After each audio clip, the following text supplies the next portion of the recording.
Assalamualaikum warahmatullahi wabarakatuh. Salam sejahtera bagi kita semua.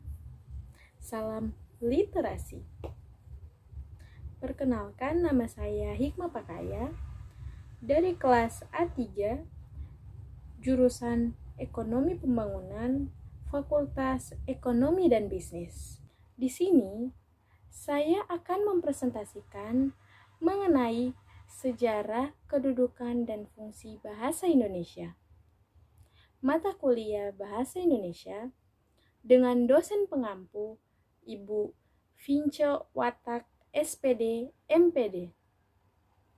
Masuk ke materi yang pertama, yaitu sejarah bahasa Indonesia. Bahasa Indonesia berasal dari bahasa Melayu, termasuk ke dalam rumpun bahasa Austronesia yang telah digunakan sebagai lingua franca di Nusantara sejak abad-abad peninggalan modern. Arti kata lingua franca yaitu sebagai perhubungan, pengantar, atau bahasa pergaulan yang banyak digunakan khususnya di Asia Tenggara. Bahasa Indonesia lahir pada tanggal 28 Oktober 1982 saat diadakannya Kongres Sumpah Pemuda yang kedua. Selanjutnya, kedudukan dan fungsi bahasa Indonesia terbagi menjadi dua.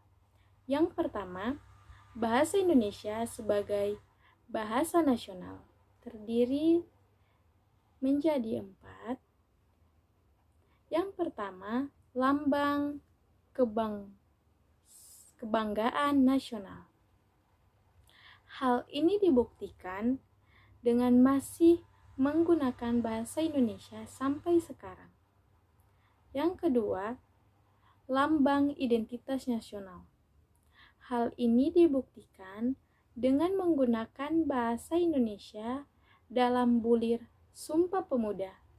Yang ketiga, alat pemersatu bangsa. Di negara Indonesia itu sendiri memiliki beragam budaya dan bahasa. Maka dari itu harus ada bahasa pemersatu.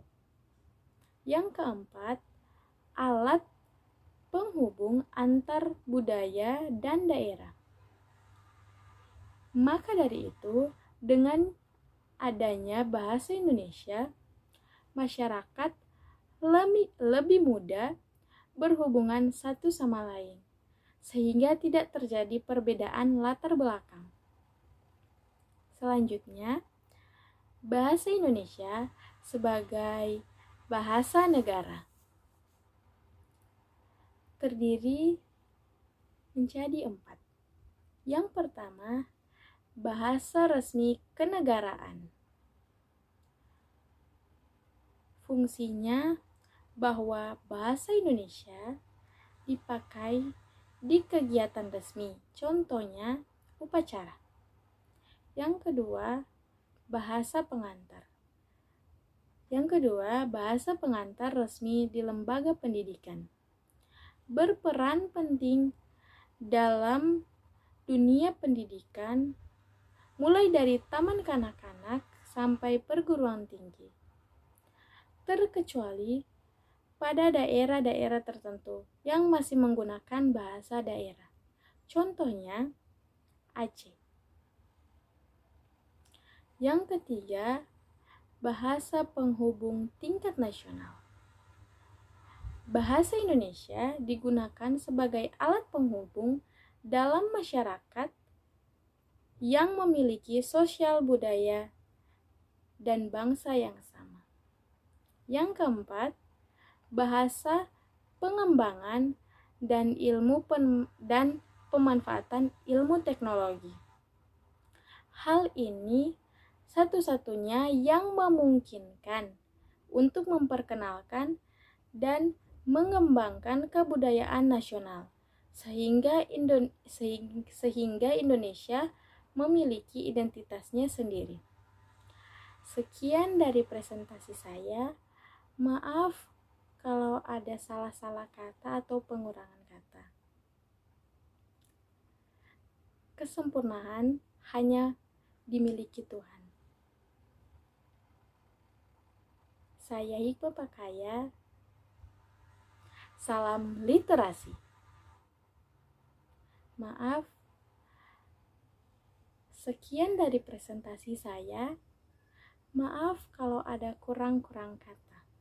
Atau sekian dari presentasi saya. Maaf jika saya masih salah dalam mempresentasikan sejarah bahasa Indonesia, kedudukan dan fungsinya. Karena bahwasannya kesempurnaan hanya milik Tuhan semata. Saya Hikmah Pakaya. Salam literasi.